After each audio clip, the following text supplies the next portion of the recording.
Now welcome to another edition of Battle of the Heroes and Villains, where this time we'll be taking a look at the results of the poll for Captain Phasma. We'll then see how she compares or ranks against all the other characters we've done thus far, before I then read and respond to some of your comments. But before any and all that, you can already head down to nominate and or vote for which character we do next. Just respond to my pinned comment below with a character name, or vote with a thumbs up if the one you'd like to see is already listed. Whatever single comment gets the most votes in the next 24 hours or so will be the winner and the character we do next. Alright, and now on to the results for Captain Phasma, where we'll see that only 1% of voters gave her an A, 2% gave her a B, 16% thought she belonged in the C tier, which left 44% to give her a D, and a final 37% to give her an F. And so when we do all the math here and consider A a score of 5 and F a score of 1, that means Captain Phasma ends up with an average score of 1.86, which puts her into 61st place overall out of 63 so far. And quite honestly, that's not too big of a surprise. And I know when I do sequel characters, I tend to give a bit of a disclaimer saying that I am not a very pro sequel trilogy channel, which means my audience usually or generally is not a fan of it either. There are, of course, people who like the sequels who watch my videos, and I thank you for keeping an open mind. But in this case, I don't know, even if you are a huge fan of the sequel trilogy, that you could kind of justify giving Phasma a really good score based on what we see of her in the movies. Now, she is in other places, and we will discuss them. But again, I will give the disclaimer that maybe she is lower than she would be on a very pro-sequel trilogy channel. But this is a character that very much earns or deserves to be towards the bottom, I feel. And before discussing why that is the case, let me once again just say thank you to everyone who votes, comments, and watches these videos, or who watches any of my videos. I very much appreciate all of it, as I also appreciate everybody who supports this channel and what I try to do over on Patreon. Thank you very much to all of you. And so now let's begin, as we always do, with the top-rated comment, which this time came to us from Mr. Cran94, who said, "So much potential squandered. Phasma might have been a personal recurring enemy for Finn throughout the trilogy, a symbol of the order he defected from, which kidnapped him and others like him to be raised as slave soldiers. Plenty of room for character development for both of them. Also, if he had become a Jedi, imagine their rivalry culminating in a duel in which he takes up a lightsaber to strike her down. How awesome would that have been?" And I couldn't agree more here. Phasma seems to be perfectly set up to be the kind of rival or antithesis of Finn, that she is this brainwashed, all-for-the-cause trooper who will do anything for the First Order, whereas he is the one who gets over the brainwashing and defects and then runs away only to come back and to fight them and hopefully in the end kind of help liberate his fallen or lost comrades who are also brainwashed. Again, there seems to be this perfect setup for these two characters to clash and to have just different philosophies, different viewpoints, and to have an epic final battle, which Mr. Cran94 mentions. The problem is two very strange things happen right in The Force Awakens that kind of destroy this whole dichotomy that they could have set up. The first one is the introduction, the needless introduction of the traitor trooper, who is actually 2199 or FN 2199 or 9s, who is mentioned and is shown in a book that takes place before The Force Awakens. Regardless, that should have been Phasma. To put it bluntly, it should have been her whooping Finn's ass at that battle taking place at Maz Kanata's castle. It should have been her about to land a killing blow until something happens, some sort of explosion, and maybe some debris falls on her and doesn't kill her, kind of pins her, and then Finn just runs away or chases after Rey, tries to save her. Instead, they bring in this just nondescript nobody trooper, who again, if you've read the book, I believe it's Before the Awakening, if you've read that book, you kind of know who he is after the fact. You don't even know who he is in the moment. But it just doesn't make any sense to bring in this, again, random trooper when you could have used Phasma, when you could have shown Phasma, again, just basically taking, Finn apart. And then later on, we could have another scene where they encounter each other again, and maybe this time Finn gets the best of her. However, what we actually get is Chewie taking her down and then Finn kind of claiming the victory, telling her he's in charge now, even though he didn't really do anything in that moment other than be there and holding the gun that is kind of holding her at bay. And then she, of course, right away just lowers the shields. And if you've read her book, it makes sense. The problem is that book does you no good in that moment, and you shouldn't have to read a book to understand why a character would just suddenly drop the shields and let the base be destroyed. and in the process destroying her character for the most part. Because at that point, this whole idea that she would be this really cool stormtrooper who has earned, for whatever reason, this, chrome armor, that is completely destroyed as well. Alright, let's now move on to this comment from Ducky Momo, who said, like so many sequel characters, she was set up to be someone intriguing and then thrown aside for someone else's short-term vision. We also have this one from the Silver Scrub, who said, she was literally made to sell toys, that's it, there was no reason for her to exist story-wise.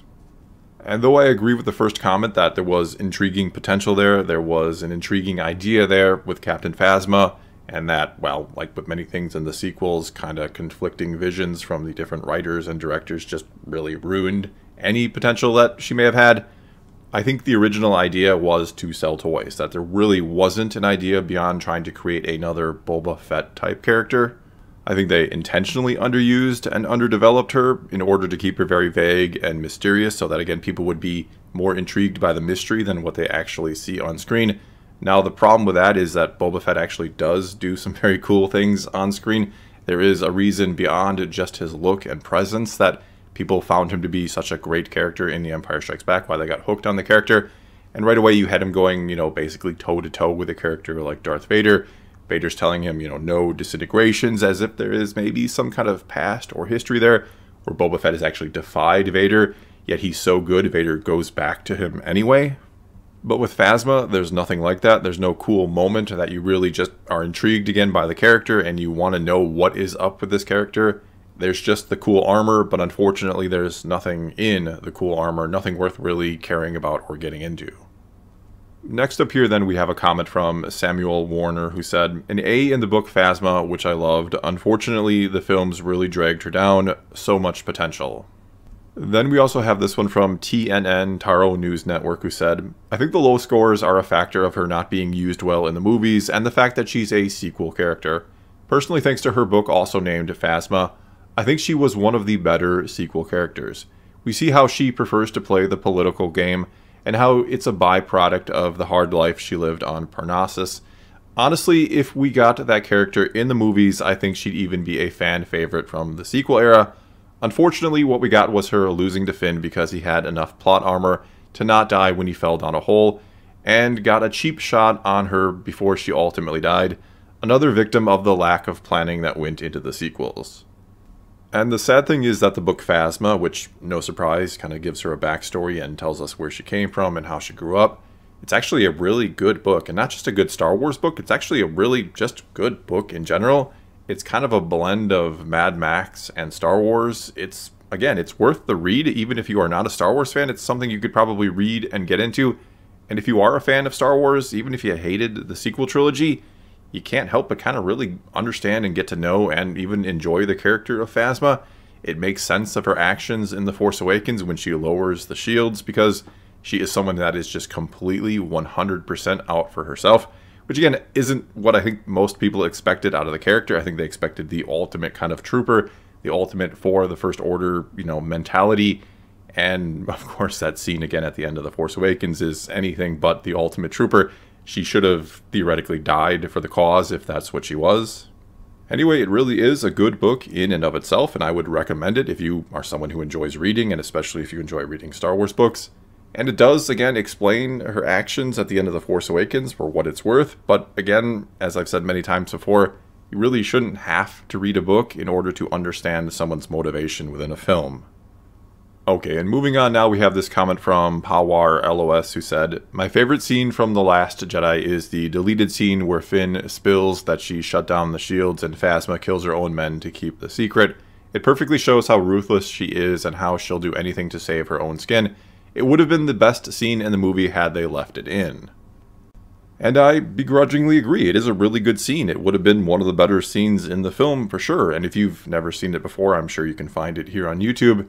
And it does basically retroactively explain her actions at The Force Awakens, or helps explain her actions at the end of that film, and why she lowers the shields, that she is very ruthless, that she does not really care about her men or the cause, that she will do anything to save her own skin. And if the scene had been kept and changed just a little bit, because in the scene she kills all these other stormtroopers, But say a couple of them survive, they see behind the curtain now, they see their superiors are not all they're cracked up to be, they start to question the First Order. This kind of dissension begins to spread among the ranks. We have some defectors, and it's then those defectors that Finn meets up with in The Rise of Skywalker, and he quickly realizes it's because he had this encounter with Phasma, that he called her out, that he was there in that moment, that, you know, the defection began, that the collapse of the First Order from within started because of him. And yeah, it probably could have and should have been set up better than just this one moment. But again, it's at least something. It's at least a connection, and at least gives Finn some sort of story for The Rise of Skywalker. That something he has done has caused the First Order to begin to crumble from within. Next up now, we have this comment from Austin Richardson, who said, "You know that you have lied to your audience too many times, that when Phasma fell into the fiery pit, me and everyone I know thought she was alive and was coming back in The Rise of Skywalker. Wasted potential and an insult to Star Wars, the Star Wars franchise. F. P.S. I love Star Wars, and this is why I am so critical of a bad character." And I'm with you on both counts here. I thought for sure Phasma would be in The Rise of Skywalker, that they would try one more time to try to salvage this character, to try to give her some sort of place and purpose in the trilogy. Now, I'm glad they didn't. They tried to cram too much already into that movie, and I'm sure whatever they came up with, or pretty sure, let's be fair, pretty sure whatever they would have come up with for Phasma would have fallen flat anyway. And I'm also 100% with you when you say you are so critical of a bad character because you love Star Wars. I am the exact same way. Sometimes people think I am just a hater for the sake of being a hater or whatever it is, when in reality I hold Star Wars to some very high standards. I want it to be exceptional. I don't want it to be just like every other franchise out there. And so when it feels like that the people in charge, that Disney and those that working at Lucasfilm or making the films, when it doesn't feel like they have that same level of passion and understanding, and mind you, they don't need to be quite at the level of the freak hardcore fans like I kind of categorize myself in. They don't need to know every little detail. They don't need to live it and breathe it. I'm not saying that. They need to have a profound love and respect for it. And when they don't, we end up with characters like Captain Phasma who have no place and purpose other than to sell toys. Alright, I think that's enough rambling out of me for now. Let's get to a few final comments then before wrapping it up. Starting with this one from Josh Hazelwood, who said, "Had the potential to be so much more, especially with Gwendolyn playing her. Could have been used to actually give Finn an arc by humanizing stormtroopers other than himself, to make him not thoughtlessly kill them after he defects." Then there's also this comment from Joshua Pocklington, which is on the long side, and I'm not going to read it in the video, but I do invite you to pause the video and read it for yourself. It is a great comment, well thought out, and sometimes I like to just post these because clearly a lot of time and effort went into that, and I appreciate leaving comments like this, but they are long for the video. Moving on then, we have this comment from King Cobra, who said, "Based on her design, I wanted to love this character so much. If only she hadn't been completely forgettable." Then there's this one from Lone Battle Droid, who said, "She's the Boba Fett / Darth Maul of the sequel trilogy. A real cool looking character everyone wanted to see more of, but she is promptly killed off in an unsatisfying way. I can't wait for Disney to bring her back in a few years when they run out of ideas." Also this one from Missing No Minor, who said, "Like so much in the sequels, tons of potential, could have been a major part of Finn's arc, but in the end, the best I can say about how she was actually handled is that she's pretty fun to play in Battlefront 2, but I don't really think that should be counted here."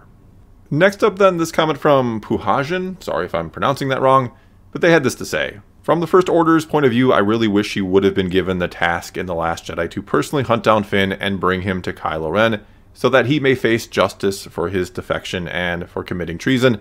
Like, she could have been exiled by the Supreme Leader for failing to protect Starkiller Base. She was never reprimanded for it. But if she was to bring Finn to Kylo Ren, then she would have been welcomed back and resumed her position as captain of the First Order. This would have made her character 10 times more interesting and would have given her motivation to achieve something she desperately wanted back." And finally, we have this comment from Terex20, who said, "Phasma is a C at most. Some extended material does elevate this a little bit, like a deleted scene in Last Jedi, but apart from that, the average viewer will just see her as a chrome stormtrooper armor, nothing more. It would have been nice if she wasn't badly taken down so easily in her first appearance on Starkiller Base, and was made more of a prominent threat throughout the sequel trilogy instead of sidelining her. Or if they explored the diverging paths both for her and Finn that they go down, with her becoming more ruthless and Finn showing more kindness. but that's more coulda, woulda, shoulda territory. Well, that's all I've got for you this time. Now it's your turn to tell me what you think of Captain Phasma, or what you think of what I or anyone else had to say about her here in this video. You can also feel free to head down to the comments and nominate or vote for which character we do next. Either way, leave a comment somewhere and let's talk some Star Wars. And until next time, thanks for watching.